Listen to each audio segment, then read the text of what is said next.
لله نحمده ونستعينه ونستغفره ونؤمن به ونتوكل عليه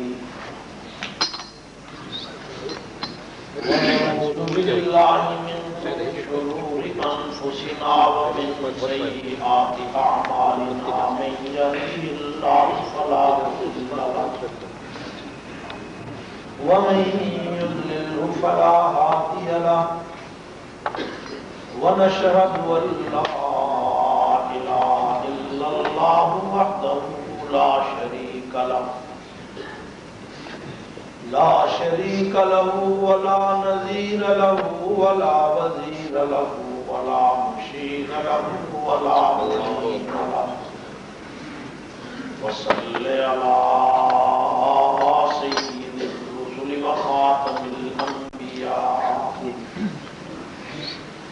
وقال الله تبارك وتعالى في كلامه المجيد وفرقانه الحميد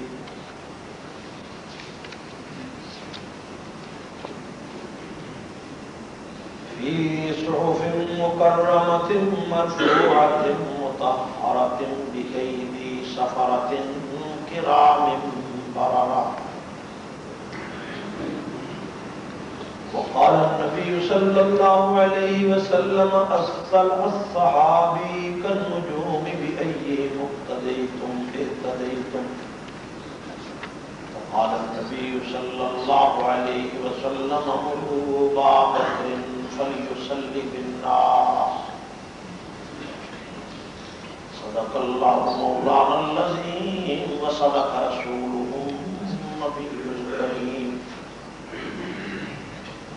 ونحن على ذلك لمن الشاهدين والشاكرين والحمد لله رب العالمين.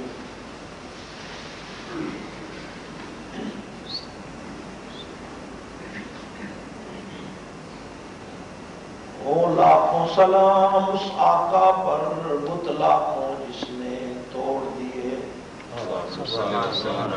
او لاکھوں سلام اس آقا پر بت لاکھوں جس نے توڑ دیے. انسانوں کو دیا پیغام سکون اور طوفانوں کے رخ موڑ دیے. اس محسن عالم نے آ کر کیا کیا نہ دیا انسانوں کو. دستور دیا منظور دیا کچھ راہیں دی کچھ موڑ دیے. زباں پر مومنوں کے جب بھی ذکر تاجدار آئے تو اس کے بعد لازم ہے کہ ذکر چار یار آئے.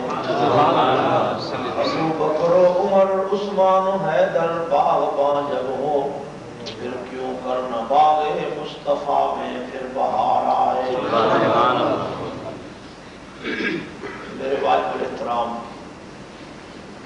قابل صد احترام علماء کرام حضرت شیخ سید عنایت اللہ صاحب قاری محمد طیب قاسمی صاحب اور شیلی مسجد ہانگ کانگ کے غیور مسلمانوں،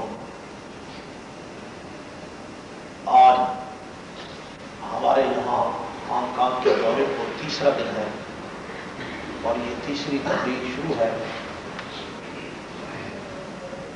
مجھے بڑی خوشی ہے کہ آپ حضرات آج بھی کافی ذوق اور شوق کے ساتھ یہاں تشریف لائے ہیں اور میرے بعد حضرت شیخ مکی کا بیان بھی ہونے والا ہے. وقت آج مختصر ہے اس لیے زیادہ لمبی بات تو نہیں ہو سکے گی. میں نے جو قرآن کی آیت پڑھی ہے اس میں اللہ تعالیٰ نے ایک بڑے ہی جلیل القدر صحابی کا تذکرہ فرمایا ہے اور دوسری آیتوں میں صحابہ کرام کی مجموعی شان اللہ نے بیان فرمائی. آج چاند کی تاریخ ہے 22 رجب. کون سی تاریخ ہے؟ 22 رجب. اور 22 رجب حضرت امیر معاویہ کا یوم وفات ہے اور ویسے یہ معراج کا مہینہ ہے. 27 تاریخ کو معراج ہوا ہے جس کا ذکر میں نے کل اپنی تقریر میں بھی کیا. تو مجموعی طور پر انشاءاللہ حضرت معاویہ رضی اللہ تعالیٰ عنہ اور حضرت ابوبکر صدیق اور تمام صحابہ کا تذکرہ ہوگا. حضرت فضیلت الشیخ مولانا شیخ سید عنایت اللہ صاحب نے حضور صلی اللہ علیہ وسلم کی ان احادیث کا ترجمہ فرمایا ہے جس میں صحابہ کرام کی اللہ نے شان بیان کی۔ میں نے کل کی تقریر میں بھی کہا تھا کہ صحابہ کرام کی شان میں قرآن پاک کی 750 آیات کریمہ، 750 آیات ایک ہی موضوع پر ہے، یعنی صحابہ کی شان میں۔ قرآن پاک کی اگر ایک آیت بھی صحابہ کی شان میں ہوتی تب بھی ان کا مقام دنیا میں سب سے اونچا ہوتا، لیکن 750 آیات صحابہ کی شان میں، اس کے بعد ان کے بارے میں کوئی آدمی تنقید کرے یا ان کو برا کہے یا ان کو گالی دے تو اس سے بڑا جہنمی کوئی نہیں۔ صحابہ کرام کو مرتبہ اونچا جو ملا ہے، کیوں ملا ہے؟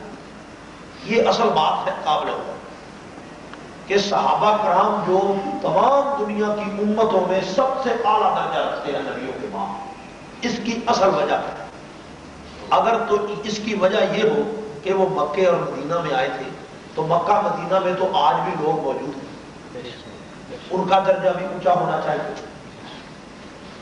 اگر ان کا درجہ اونچا اس لیے ہے کہ وہ حضور کے دور میں تھے تو حضور کے دور میں اور بھی بڑے لوگ تھے۔ صحابہ کرام کا اگر اونچا مرتبہ نماز پڑھنے کی وجہ سے تھا تو نماز بعد کے اولیاء اللہ نے اور کئی بزرگوں نے بھی بہت نمازیں پڑھی، روزے بھی رکھے، حج بھی کیے، زکوٰۃ بھی کی، بلکہ تعداد میں کئیوں کے حج زیادہ ہوں گے اور زکوٰۃ بھی کئی لوگوں نے زیادہ دی ہوگی، نمازیں بھی کئی سال زیادہ پڑھی ہوگی۔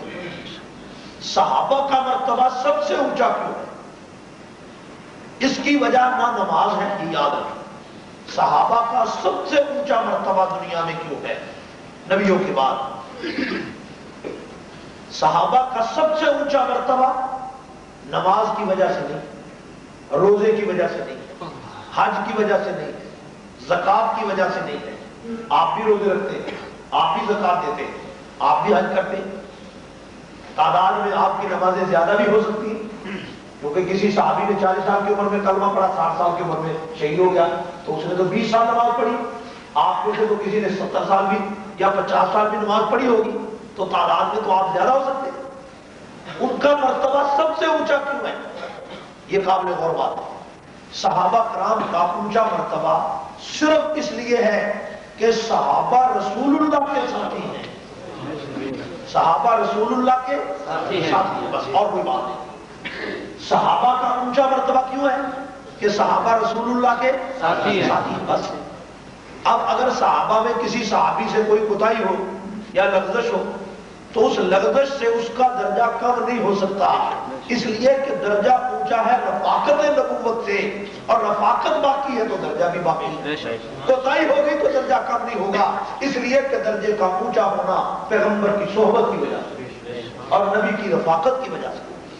آپ کہو گے کہ جی بعض صحابہ نے آپس میں لڑائی بھی لڑی، اختلاف بھی ہوا، میں کہوں گا ٹھیک ہے، آپس میں اختلاف بھی ہوا لیکن وہ صحابی تو ہیں، وہ حضور کے دوست تو ہیں، وہ نبی کے رفیق تو ہیں، اگر کسی سے کوتاہی ہو گئی تو ان کا مرتبہ کم نہیں ہوگا، اس لیے کہ وہ نبی کے دوست تو ہیں۔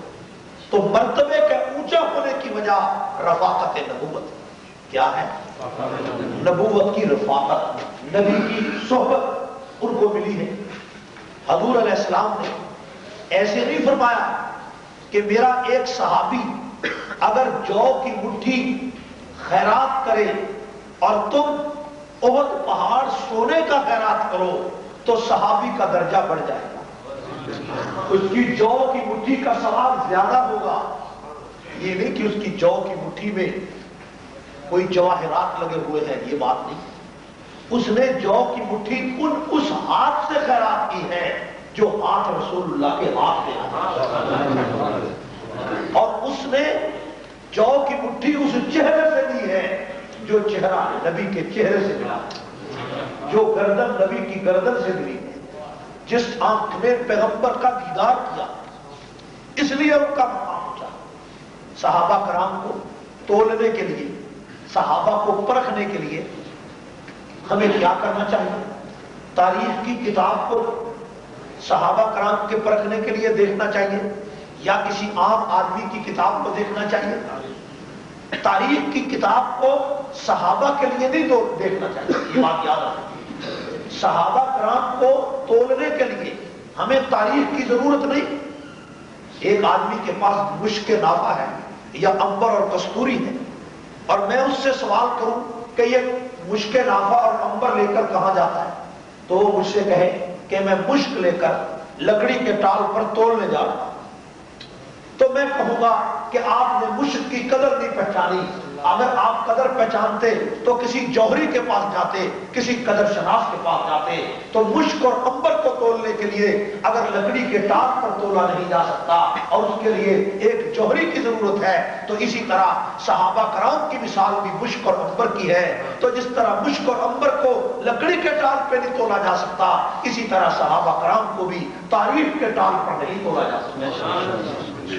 مشک کے لیے بھی جوہری کی ضرورت ہے، صحابہ کا تولنے کے لیے بھی قرآن کے ترازو کی ضرورت ہے یا پیغمبر کے فرمان کے ترازو کی ضرورت ہے۔ ہم صحابہ کو قرآن کے ترازو میں تولیں، قرآن سے پوچھیں گے کہ اے قرآن تو بتا صحابہ کیا تھے، تو قرآن پاک نے تو قطار لگا دی ان کی عظمتوں کی۔ قرآن نے کہا اولئک هم المفلحون، یہ سارے کامیاب ہو گئے۔ اولئک هم الفائزون، یہ سارے کامران ہو گئے۔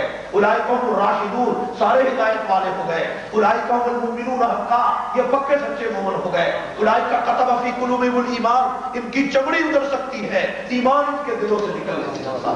یہ قرآن کہتا ہے اولئک هم المؤمنون حقا اولئک كتب في قلوبهم الايمان يبشرهم ربهم برحمت منه۔ قرآن کہتا ہے رضی اللہ عنہم ورضوا عنہ، اللہ ان سے راضی ہو گیا، وہ اللہ سے راضی ہو گئے۔ میرے بھائیوں، ایک آدمی سے اللہ راضی ہو جائے لیکن کوئی کافر نہ راضی ہو تو کیا ہوتا ہے؟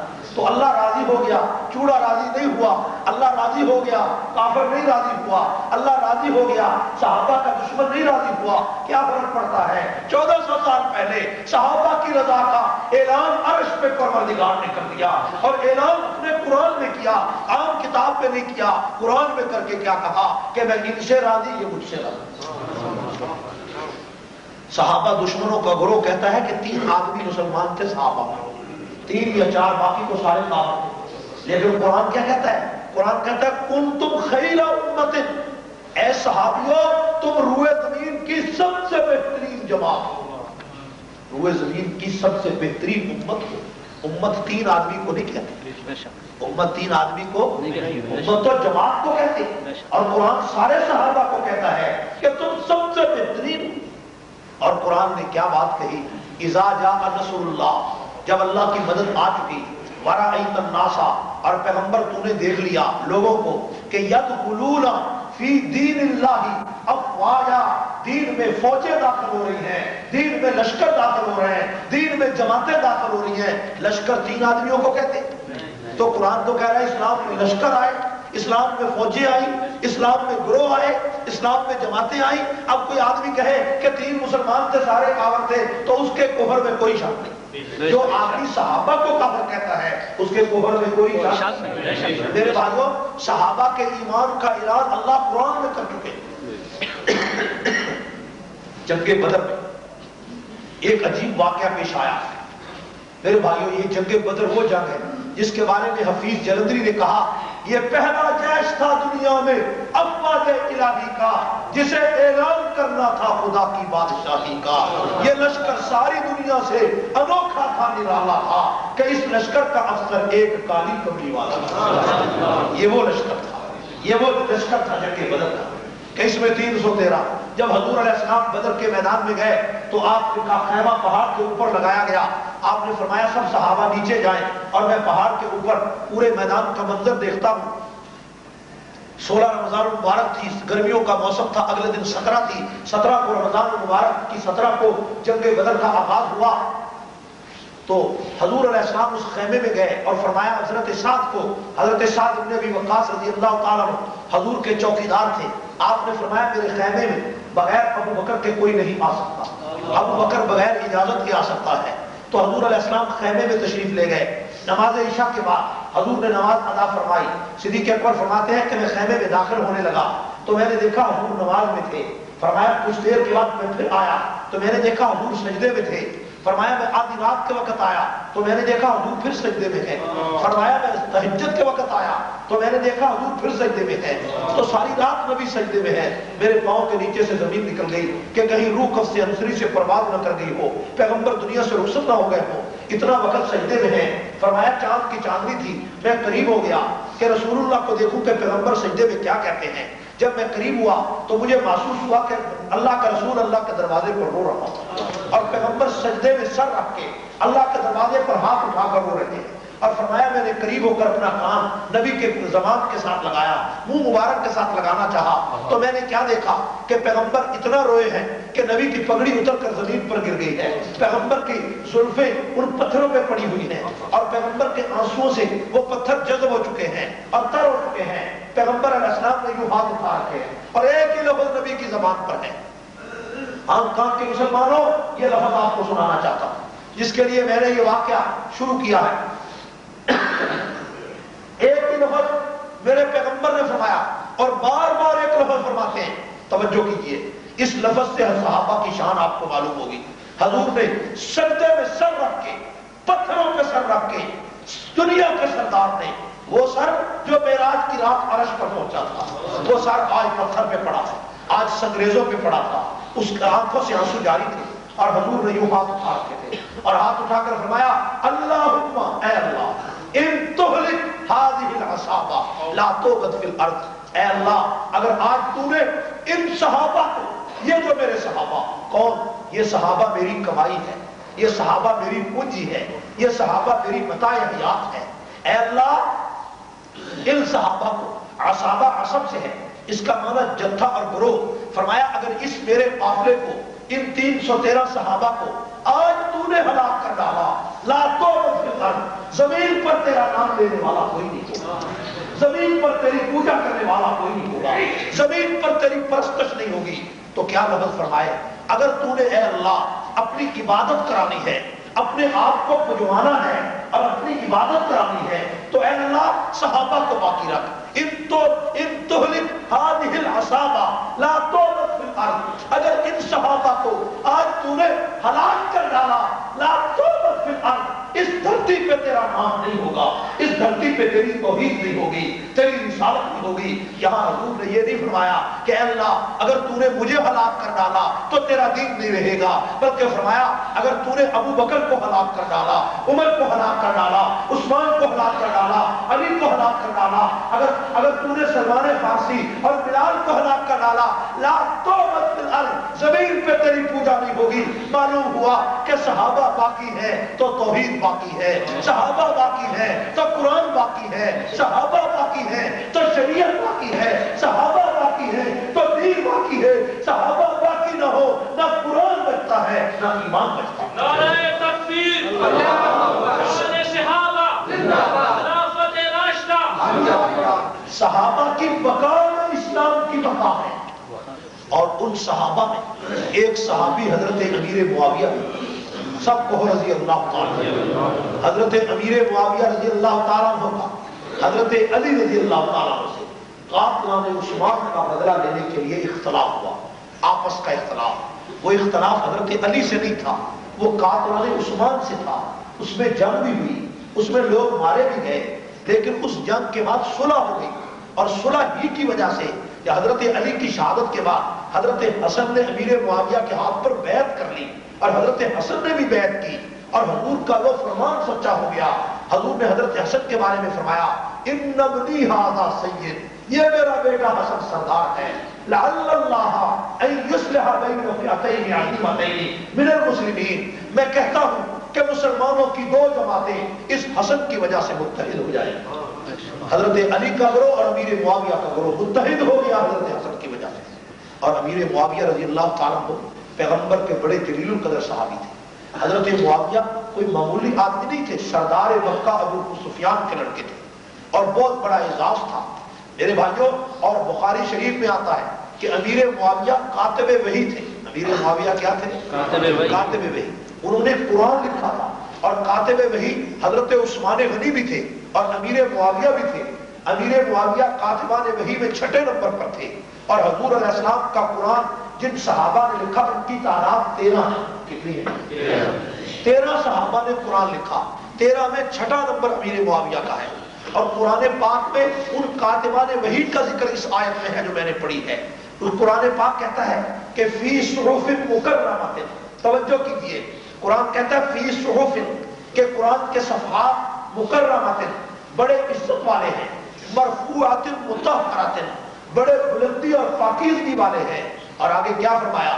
بِأَيْدِي سَفَرَةٍ, جن ہاتھوں نے قرآن لکھا وہ ہاتھ بڑے چمکنے والے. جن ہاتھوں نے قرآن لکھا وہ ہاتھ بڑے چمکنے والے. اگر بات صرف اتنی ہوتی تو آج کوئی آدمی کہہ سکتا تھا کہ امیر معاویہ کا ہاتھ تو چمکتا ہوگا, ان کا دل نہیں چمکتا تھا. نعوذ باللہ. اللہ نے اس کا بھی جواب دیا, فرمایا بِأَيْدِي سَفَرَةٍ کرام بررہ. کرام بررہ کا معنی کیا ہے؟ کرام عربی کا لفظ ہے. کرام کہتے ہیں بہت عزت والے کو. بررہ کا معنی سارے انسانوں میں عزت والا. فرمایا جن لوگوں نے قرآن لکھا وہ روئے زمین پر سب سے بہترین انسان ہیں.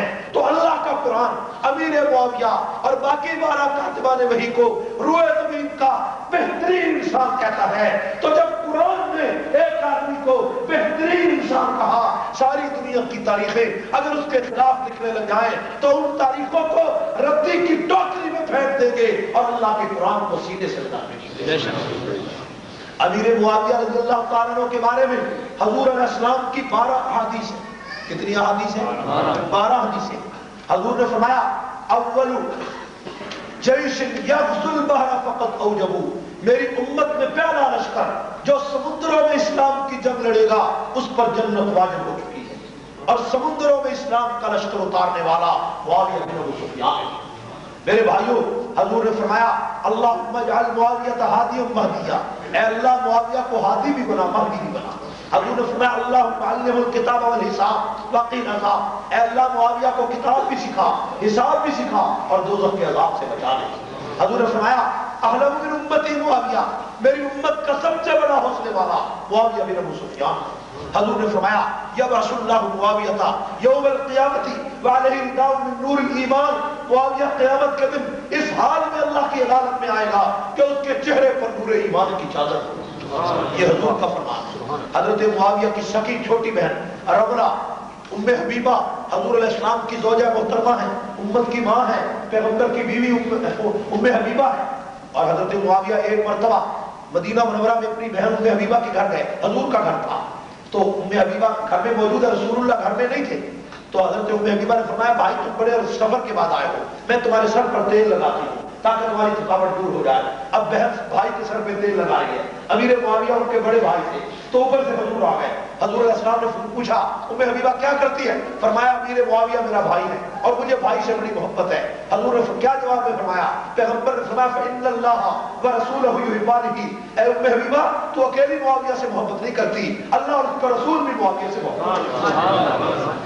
یہ پیغمبر کے صحابی کی شان ہے. میرے بھائیوں, حضرت معاویہ رضی اللہ تعالیٰ عنہ کے بارے میں حضور نے فرمایا صاحب السر معاویہ, لوگوں معاویہ میرا رازدان ہے. من احبہ فقد نجا ومن ابغضہ فقد ہلکا, جس نے معاویہ سے بغض رکھا وہ ہلاک ہوا, جس نے محبت رکھی وہ کامیاب. مسلمانوں ہمیں اللہ صحابہ سے محبت نصیب فرمائے. مسلمان کا ایمان ہے کہ جو آدمی پیغمبر کا دوست ہے وہ ہماری آنکھوں کا نور ہے. ایک آدمی نبی کا صحابی ہو اس پر تنقید ہو سکتی ہے, اس کو کوئی آدمی برا کہہ سکتا ہے, اس پر تنقید کی جا سکتی ہے, اس کو گالی دی جا سکتی ہے کہ جی فلاں تاریخ میں یہ لکھا. میں کہتا ہوں جو تاریخ قرآن سے ٹکرائے گی اور حدیث سے ٹکرائے گی اس تاریخ کو پاؤں کی ٹھوکر سے اڑا دیا جائے. ہم تاریخ وہی مانیں گے جو قرآن کی تائید کرتی ہے, جو حدیث کی تائید. ہم مسلمان ہیں, ہم نے کلمہ رسول اللہ کا پڑھا ہے, ہم نے کلمہ مورخوں کا نہیں پڑھا ہے. جس نبی کا کلمہ پڑھا ہے بات اس پیغمبر کی مانیں چاہیے. یہ ماننی چاہیے. میرے بھائیوں, امیر معاویہ صحابہ کا دروازہ ہے. امیر معاویہ صحابہ کا دروازہ. اس دروازے پہ پہرا دو, کوئی آدمی ابو بکر تک نہیں پہنچ سکے گا, ابو بکر کو بھونک نہیں سکے گا, کوئی عمر اور عثمان اور علی تک نہیں جا سکے گا. امیر معاویہ پر پہرا دو گے تو تمام صحابہ کی عزت محفوظ ہو جائے گی. امیر معاویہ پیغمبر کے صحابی, امیر معاویہ رضی اللہ تعالیٰ عنہ کا ایک یہ بھی ان پر تنقید ہوتی کہ امیر معاویہ کی حضرت علی سے اختلاف ہوا. تو ایک آدمی نے مجھے کراچی یونیورسٹی میں نے ایک لیکچر دیا تھا تو وہاں سوال یہ ہوا کہ کیا امیر معاویہ کی حضرت علی سے لڑائی نہیں ہوئی؟ میں نے کہا ہوئی۔ انہوں نے کہا جی دو آدمی آپس میں لڑتے ہیں تو دونوں میں ایک جھوٹا ہوتا ہے ایک سچا ہوتا ہے، تو امیر معاویہ اور علی جب دونوں لڑے ہیں تو دونوں میں سچا کون ہے جھوٹا کون ہے؟ تو میں نے کہا کہ کبھی کبھی ایسے بھی ہوتا ہے کہ دو آدمی آپس میں لڑتے ہیں دونوں میں جھوٹا کوئی نہیں ہوتا۔ اس نے کہا ایسے ہو نہیں سکتا۔ میں نے کہا ایسے ہو چکا ہے، دو آدمی لڑے ہیں اور دونوں کی لڑائی کا ذکر قرآن میں ہے، تو ان کی لڑائی کا ذکر میں قرآن میں آپ کو سناتا ہوں، ان دونوں میں سے کسی ایک کو جھوٹا کہہ کر دکھاؤ۔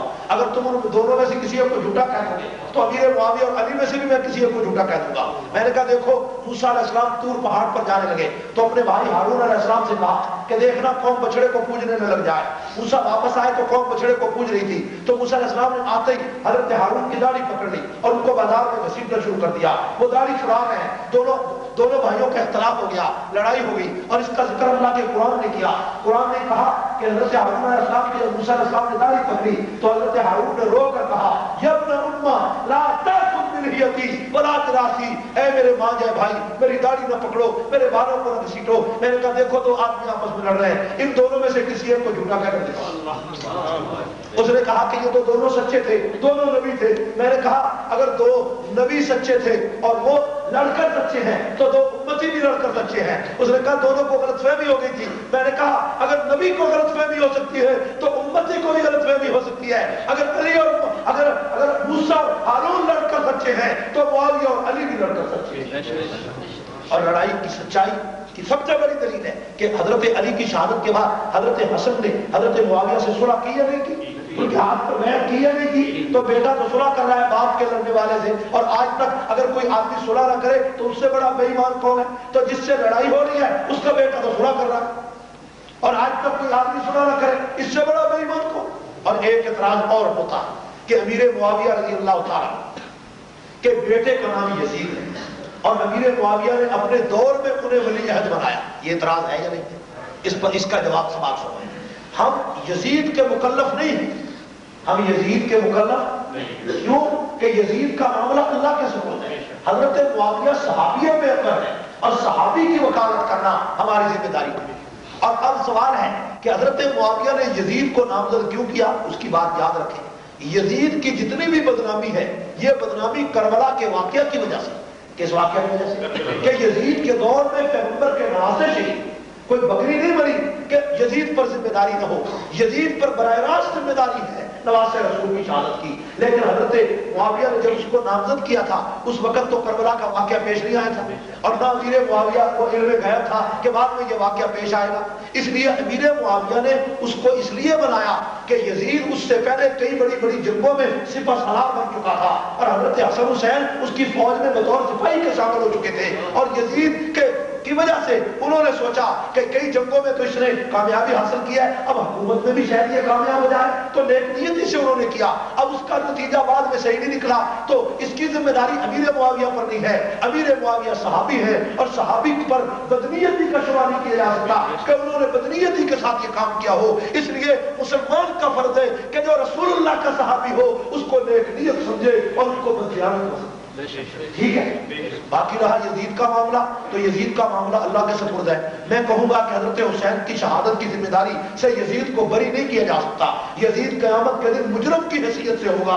امیر معاویہ نے اس کو اس واقعے سے پہلے نامزد کیا، اور اس لیے نامزد نہیں کیا کہ اس کے دور میں نواسہ رسول شہید ہوگا۔ نواسہ رسول کی شہادت کی ذمہ داری سے یزید کو بری نہیں کیا جا سکتا۔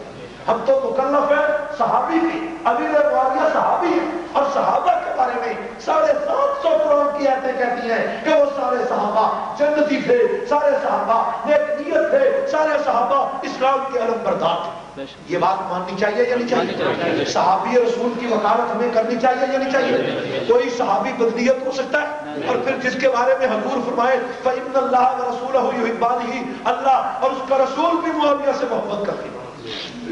بخاری شریف میں ہو کہ جو آدمی بیری لڑائیوں میں جنگ کا آغاز کرے اس پر جنت واجب ہو چکی ہے۔ امیر معاویہ نے حضرت عثمان کے دور خلافت میں جب وہ گورنر شام تھے تو انہوں نے 1750 بیری جہاز تیار کر کے بحر اوقیانوس میں ڈالے، اور اسلام کی فوجوں نے اس وقت جا کر بڑے بڑے یورپ کے علاقے فتح کیے، اور یہ لشکر وہ ہے جس کی بشارت اللہ کا رسول پہلے سے دے چکا، اور امیر معاویہ اس بشارت میں شامل۔ اس لیے کہ حضور علیہ السلام نے بخاری شریف میں جو فرمایا ہے حدیث ہے کہ اول جیش یغزو البحر فقد اوجبوا، اس میں امیر معاویہ اور تمام اسلام کا لشکر جس کی تعداد 70,000 تھی، وہ تمام صحابہ اس حدیث کی وجہ سے جنت کے مصداق بن گئے۔ میرے بھائیوں، 1,44,000 صحابہ، کسی ایک صحابی کے بارے میں اگر رائی کے دانے کے برابر بدنیتی آ گئی تو ایمان مسلمانوں کا ختم ہو۔ صحابہ پر ایمان لانا تاریخ کا حکم نہیں، صحابہ پر ایمان لانا پروردگار کا حکم ہے، اللہ کا حکم ہے اور خلاق عالم کا حکم ہے۔ اور صدیق اکبر کی عظمت کو دیکھو، صدیق اکبر صحابہ کا پہلا نمبر۔ صدیق اکبر وہ حیثیت ہے کہ جس صدیق اکبر کے بارے میں قرآن پاک کی 9 آیتیں جس کی شان میں اتری۔ کتنی آیتیں؟ 9۔ اور 40 حدیثیں پیغمبر نے جس کی شان میں فرمائی۔ اور صدیق وہ ہستی ہے جس کے بارے میں، جس کی سخاوت پر خواجہ دل محمد مجذوب نے کہا، صحابہ پاک مصطفیٰ کو حق نے کیا جگر دیا، بہر قوم بے دھڑک سب نے مال و زر دیا، کسی نے سلسلہ دیا، کسی نے نسب کر دیا، مگر عائشہ کے باپ نے دیا تو اس قدر دیا، خدا کے نام کے سوا جو کچھ اللہ کے